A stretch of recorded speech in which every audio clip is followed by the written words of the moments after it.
Hello friends, welcome back to my channel. இன்றைக்கி நம்ம என்ன பார்க்க போகிறோம்னா நெத்தலி கருவாடு பொடி. இந்த நெத்தலி கருவாடை நீங்கள் இது மாதிரி பொடி பண்ணி ஸ்டோர் பண்ணி வச்சுருந்தீங்கன்னா ஒரு 1 வீக் வரைக்கும் கெட்டே போகாது. நம்ம எப்போல்லாம் தேவையோ அப்போல்லாம் எடுத்து யூஸ் பண்ணிக்கலாம். வாங்க எப்படி பண்ணலான்னு பார்க்கலாம்.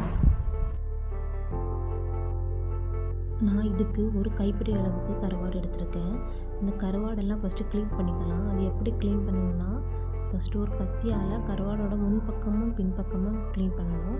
அதுக்கப்புறம் அதோட தலையும் எடுத்துகிட்டு வாலையும் எடுத்துகிட்டு அதில் ஒரு பிளாக் கலரில் அதோட கொஞ்சம் குடல் மாதிரி இருக்கும், அதையும் எடுத்துக்கலாம். அவ்வளோதான்.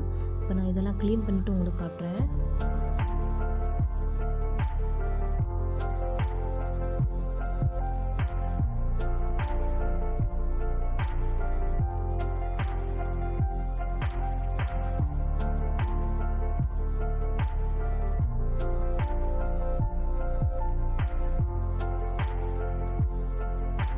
அவ்வளோதான், கருவாடெல்லாம் க்ளீன் பண்ணி எடுத்துட்டேன்.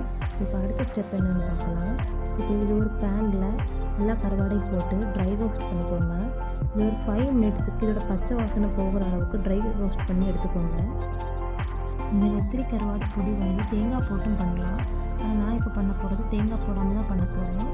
தேங்காய் போட்டு பண்ணிங்கன்னா அவ்வளோ நாள் ஸ்டோர் பண்ணி வச்சுருக்க முடியாது. ஆனால் நான் பண்ணுற மெத்தடில் பண்ணால் ஒரு 1 வீக் வரைக்கும் ஸ்டோர் பண்ணி வச்சுருக்கலாம். அவ்வளோதான். நான் இந்த கருவாடெல்லாம் ஒரு 5 மினிட்ஸ் அளவுக்கு ட்ரை ரோஸ்ட் பண்ணி எடுத்துக்கிட்டேன். அதுக்கப்புறம் நான் ஒரு கைப்பிடி அளவுக்கு கருவாடு எடுத்துக்கிட்டேன். அதுக்கு ஒரு 7 வத்தல் மிளகாய், ஒரு கொத்து கருவேப்பிலை, 1 டீஸ்பூன் ஜீரகம், 2 பல் பூண்டு, இதெல்லாம் அதே பேனில் போட்டு ட்ரை ரோஸ்ட் பண்ணி எடுத்துக்கலாம். நிறைய நேரம் எடுத்துக்க வேண்டாம். ஒரு 5 மினிட்ஸ் இதுவும் ட்ரை ரோஸ்ட் பண்ணி எடுத்துக்கிட்டால் போதும்.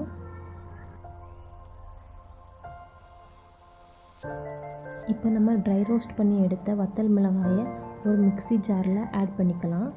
அது கூடவே கருவாடையும் ஆட் பண்ணிக்கலாம். அவ்வளோதான். இதுக்கு தேவையான உப்பும் சேர்த்து பல்ஸ் மோடில் 3 டைம்ஸ் ஆட்டி எடுத்துக்கோங்க. ரொம்ப ஆட்டி எடுத்துக்க வேண்டாம், கொஞ்சம் துருதுருதாக இருந்தால் போதும். இந்த பக்குவத்தில் ஆட்டி எடுத்துக்கோங்க, ரொம்ப நல்லா இருக்கும். இந்த கருவாடு பொடி பழைய சாதத்து கூடலாம் ரொம்பவே சூப்பராக இருக்கும். ட்ரை பண்ணி பாருங்கள். அடுத்து ஒரு வீடியோவில் பார்க்கலாம். பாய்.